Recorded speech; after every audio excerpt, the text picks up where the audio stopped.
Thanks for listening to A Long Time in Finance with Jonathan Ford and Neil Collins, in partnership with Briefcase.News, the service that brings intelligent curation and analysis to your media monitoring. Well, today we're going to talk about market delusions. And basically, a market delusion is when something important is happening with just a handful of companies that are pioneers in a field. And a narrative emerges. This industry is going to be huge and change the world. Think railways in the 19th century, radio in the 1920s, or even the internet craze around the time of the millennium.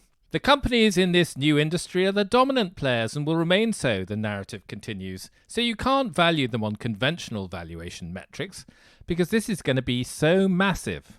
The dot-com bubble is a great example. You had an array of companies priced at 100 plus times earnings, and those companies were the dominant players, and some still are. Take Qualcomm. Back in 1999, it had risen more than any stock in the world. It was up over 27-fold. Since then, it has remained a dominant player in the plumbing of the internet. But how's it done as a stock? Well, you would have been twice as wealthy today investing in the S&P 500 as investing in Qualcomm at the start of 2000. Today, investors confront something which looks suspiciously like another market delusion in AI. As with the dot-com boom, the narrative is that this is going to change everything. How we buy goods, services, communicate, research, socially interact, run businesses. Some AI stocks, such as the chipmaker Nvidia, are now trading at very elevated valuations. So we thought we'd look more closely at the dot-com story. What lessons does it really hold for us about what's happening now?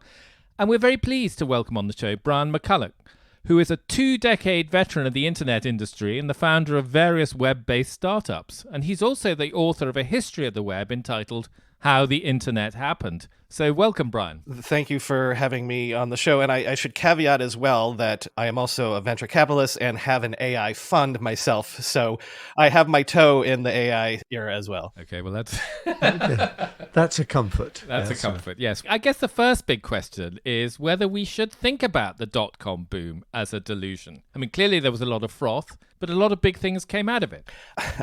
I would make the argument that we don't think enough about the dot-com era as basically being a fundamental precursor for everything that's happening, not just in markets, but in society right now. I've said before that for the last 30 going on 40 years, in a way, in the West, the economics have been nothing but one bubble replacing another bubble, replacing another bubble. The dot-com bubble was the first one at least experienced by this generation of what we would call here in the States Main Street folks, in terms of it was the first time that a lot of people were invested in the stock market, but also it was the first time that people had this experience of, wait, why did my neighbor buy a new house? It's because they were in this stock called eBay that went up 200x since they bought it, right? Mm-hmm. You know, we had that before the housing bubble burst, at least in North America. There was a housing boom as well, where people were buying a house and selling it for twice its money in a year. And now you've got things like crypto. So the argument I'm making is that I feel like not just in economics, but in society, we have been trained by the last 30 years. It's not get rich quick, but it is if you're early to something and if you're smart enough to be early and get there first, you can get rich. And the dot-com bubble was, at least for our generation, you know, not going all the way back to the railroads or to even the 20s and even the boom times of the 50s and the stocks then, it was the first time for this era that people were trained on the concept of this is virgin territory. This is a brand new vista with seemingly unlimited possibility. Get in first, plant your flag, and get rich. And you're right. Some people did get rich, but it's interesting to look at who got rich, if you like, and from which stocks they got rich, because there were a lot of stories from the 1990s of companies that basically seemed to be going places very, very quickly, and they shot up in their IPOs and then they went bust. And it's interesting to get your take on, were there unifying features behind the companies that came through the dot-com bubble and did well, as opposed to those who flamed out in the course of it or immediately afterwards? A key concept that started in this era a phrase you hear a lot, scale, going for scale. What that means is potentially for any product in the sort of computer or internet era, the addressable market is potentially every human being on the planet. Before the internet, that was not the case for various historical reasons. I mean, during the Cold War, half of the globe was not accessible to Western capital markets, things like that. But also, before the internet, what products the addressable market would be every human being on the planet? Maybe Coca-Cola, right? But now you can have the cliche is a 23-year-old in a dorm room dream up a chat app, and potentially within 5 years, 3-4 billion people are all using it on a daily basis. So one of the key concepts of the dot-com era was that everyone was like, this is a brand new opportunity, the likes of which we haven't seen in centuries, where the addressable market is so vast that potentially anything can be bigger than the scale of previous companies. Now, the problem is that the companies in the dot-com era were probably, for technological reasons and reasons of timing, too soon. The famous flameouts are a lot of the e-commerce players like the pets.com and things like that, or grocery delivery startups that burn through millions of dollars of capital. All of those ideas have been borne out subsequent to the dot-com bubble. The ones that flamed out in the late 90s, it's not that their ideas were wrong so much as a lot of them were just too early. But that concept of scale, that concept of in a digital world where a product can be used by anybody because everybody has equal access to it on their smartphones now, that still holds true. And I think that the dot-com era was humanity's sort of entree into this scale of the potential of markets and products. It does rather bear out the old adage that the markets hugely overestimate the short-term impact of inventions and innovation, and underestimates the long-term impact, which we are starting to see now. As you say, these businesses were not trying to do the wrong thing. Many of them had good ideas, and you said they were just a bit too soon. I thought it was quite interesting to look at an example that Jonathan produced. Qualcomm has delivered as it was expected to, but those who bought the stock at the top of the market have done pretty badly. I would make an argument that if we're talking about simply 90s stocks, you could have bought NVIDIA back then, you could have, as you're saying, bought Qualcomm or whatever. But in terms of like, what are the top 20 market cap stocks in the world today? The only one that survived from the dot-com era is Amazon. So what we remember of the dot-com era was a lot of e-commerce players. I mentioned pets.com, but there was a .com for any sort of product you could imagine. The reason that happened, again, I'm coming from a North American perspective, is this was in the era of big box retail, where you had what we call a big box store, your Best Buy, your linens and things, your Bed Bath & Beyond, for almost every product category that would sell at retail. And so everyone thought that sort of model will hold over. So we will create the .com commerce play for pet food. We'll do it for clothes, for toys, for this, that, and the other thing. What no one anticipated was that Amazon would be all of those things. Amazon is not called the everything store for nothing. A lot of what we remember as the failures of the .com era are basically just the companies that were roadkill by Amazon. The store that ate the world, I think. Essentially, yes. But there was a distinction, Brian, between what were called the e-commerce plays, so people who were trying to sell to consumers, and there were what were called the picks and shovels, I seem to remember, of the internet. And the idea was that the picks and shovels would be the smarter play, because you had to take a bet on which piece of e-commerce might work. And some segments were a bit difficult because things like clothes back then, people wondered whether the images were good enough to basically get people to, and they weren't. By the way, they were not. And it was too slow. Yes. But was there any evidence that the picks and shovels really were a better bet in the long run? A lot of people don't know this, but there were actually two concurrent bubbles. There's the .com bubble that we're thinking of. So we're thinking of consumer-facing brands and companies like that. But there was also, as you're saying, the infrastructure bubble around things like Qualcomm, Global Crossing. There were companies that were trying to do internet from space at the time that, flamed out. And, again, another idea that is now common. What happened is that sort of picks and shovels play, that blew up not because there was anything wrong with the business model. It was more that, again, it was too soon and there was oversupply and overcapacity.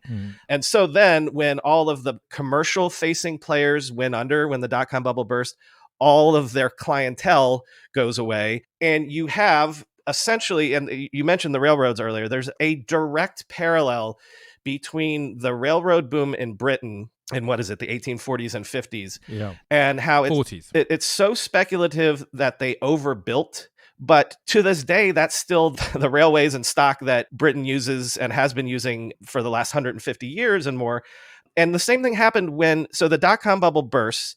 All of these infrastructure plays that are, laying fiber all around the globe, a lot of them, Sprint was a huge one that blew up here in the United States. Global Crossing, I mentioned again. Iridium was a satellite play that blew up.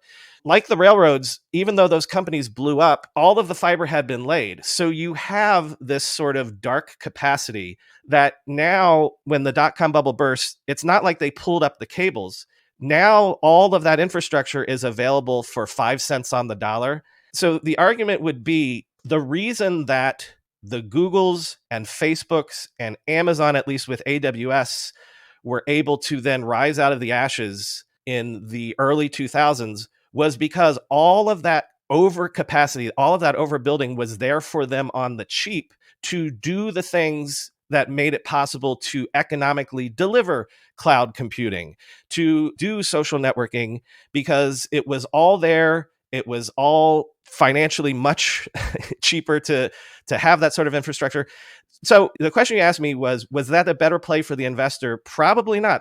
I'm here to tell you that if you bought and hold a stock in 1998, unless that stock was Amazon, your best bet was you made your money back, but a lot of stuff blew up. It wasn't until the blow up happens that you get the companies that come in that are making just gobs and gobs of money. Okay, so I just want to leap in and ask you where Apple fits into the dot-com story. It's not what you'd conventionally say, was it ever a dot-com stock? No, it was not there. It was not there at all. So in 1997, I believe it was, there was a famous Wired magazine cover story that had an Apple logo with sort of like a crown of thorns around it. And the headline was Prey, because people believed that Apple was maybe 6 months away from going bankrupt. Steve Jobs comes back in 97. The Apple that we know, the turnaround sort of began in the late 90s when they come out with the iMac. And what is the iMac?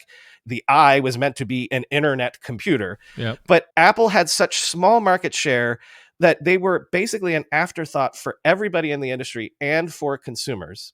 It's not until really the iPod, which was released in 2001, that they became the tech juggernaut that we know today. And the secret being what? I've always thought the secret of Apple was they got everyone's credit card details.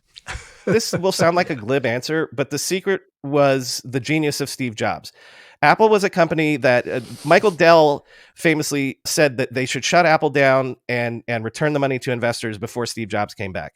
When they come out with the iPod, that is their first hit where it's like, we can sell devices to the tune of hundreds of millions of devices per year. This is in a pre-smartphone era. Now, we're used to, a billion, I think it's 1.2 billion smartphones were shipped last year. This comes back to the concept of scale. If you can sell a hardware device that will ship 1.2 billion units reliably year in and year out, you'd have to be completely stupid not to be able to make money at that level of scale. The one company we haven't mentioned, which I would really be interested in your views on, is, of course, Microsoft, which you'd have thought would have gone the way of IBM, say, but it has managed to reinvent itself in an extraordinary way and keep on top of its market, or the market, in a way that has defied most people's predictions. What do you think was behind that? If we were doing this interview in 2008, I would have told you that Microsoft is the IBM of the modern era, sort of like the sleeping dinosaur that is no longer relevant. I would argue that the whole first decade of this century, they were basically irrelevant. What they did to turn themselves around, and again, I'm going to give credit to one person for this, is Satya Nadella. His predecessor, Steve Ballmer, who took over from Bill Gates. I would argue that what Steve Ballmer forgot was that Microsoft was in the compute business, not the Windows business. Steve Ballmer thought that Windows was everything. He almost contradicted what I was saying a few minutes ago. He believed that Microsoft was a consumer play, but what Satya Nadella did was understand that what Microsoft is good at is providing compute power to anybody, and they started to be able to provide that. They leaned into providing that for enterprise. In a way, Microsoft was always primarily an enterprise company, but by positioning themselves after the internet comes back, after all of that dark fiber, as we talked about, starts to get bought up, providing compute via the cloud, via the internet to enterprise is the sort of the next wave that they caught and are continuing to ride today. So, Amazon did this with AWS, but Microsoft, basically, you can still get Windows on your computer. You can still get Outlook email or whatever, but primarily they make their money by what we think of as those data centers, providing compute infrastructure to consumers, but also primarily to enterprises. And as that has taken over everything, they continue to ride that wave because that's what's happening with AI now. In the future, the AI should be operating on your phone, on device. But primarily right now, all of the action that we're seeing in AI development is happening via a cloud service. When I'm using ChatGPT, my requests are going to a data center that Microsoft owns. And that is where the sort of AI magic is happening. So they turn themselves around by catching the wave of the future, which is sort of compute as a service, SaaS. You touch on a very important point, I think, which is, we teed up this discussion by talking about AI as if it was a new .com bubble. But of course, a lot of the companies that came out of the .com boom were new companies that created themselves around the new technology that emerged. To what extent is that true with AI, do you think? Or do you think that the same companies which have emerged as the winners from the .com era and the internet will also, essentially the same people who will, if there is a pot of gold at the end of AI, will be the people who seize it? I can speak to this from an investor in the AI space. One of the thoughts was, okay, this will be the same playbook as we've seen a couple times before. Disruption from below. The incumbents will move too slowly to catch the wave.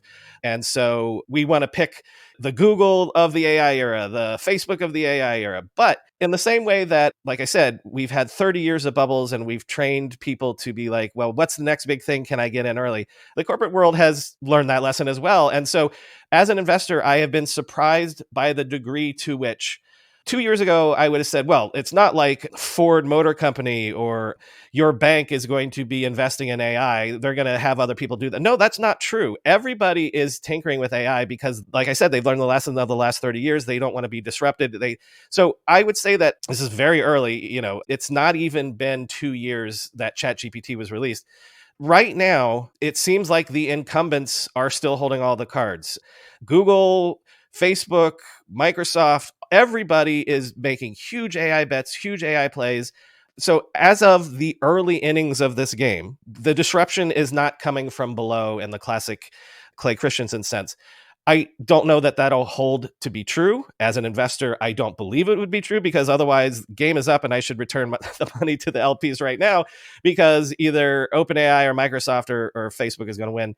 One of the lessons that I remember through the .com boom was that quite sensible investors were throwing out conventional companies to make the capital to plunge into the next big thing. And conventional companies fell to ridiculous multiples because basically nobody wanted them. Then, of course, the boom turned to bust and suddenly these unwanted signets turned out to be rather attractive swans. And I wonder whether the same thing will happen this time. I feel like it's a rising tide lifting all boats right now. That was true in the 90s as well. There are famous stories of like a random company would announce that it was launching a website or that it had a new internet division and their stock would go up 300% in a day. You do see a halo, at least for some of the companies that I follow right now, for, if you're a Salesforce, say, and have been adding all of these generative AI bells and whistles to your existing product. I feel like we're, at least from the perspectives of the markets, at a point where investors are feeling like this is only additive to the companies that are already the winners. Because as you can see, like what Microsoft is doing and what folks like Salesforce are doing is when you add these AI bells and whistles, then you add a higher tier of your subscription. So if I'm already paying Microsoft, I don't know, $30 per seat for use of your Microsoft Office or whatever. Oh, but by the way, for an additional $30, you can get all of these AI co-pilots as well that will make your dealing with Microsoft Excel and writing spreadsheets this much easier and this much faster or whatever. So I feel like, again, this is early days of this new era of the AI era. Investors feel like this is not disruptive in the sense that someone is going to come from behind and kill Salesforce so much as Salesforce can add, and I'm sorry I'm using them as one particular example, can add AI to their successful products and make them more attractive and charge more for them. Brian, are you an investor in Salesforce? I am not. I feel you now want to tell us. I don't have a single share of Salesforce. Yeah. You said earlier that everyone's got the get rich quick vibe. Companies are doing it. Individual investors quite happy now to buy companies with zero revenue or zero profits and even not much revenue, but just a great idea. Do you think that the markets are any smarter than they were in 1999? You all probably are more familiar with famous sayings about how the markets are never any smarter. You just have to wait for each generation to relearn the lessons or the bad habits of the previous generation.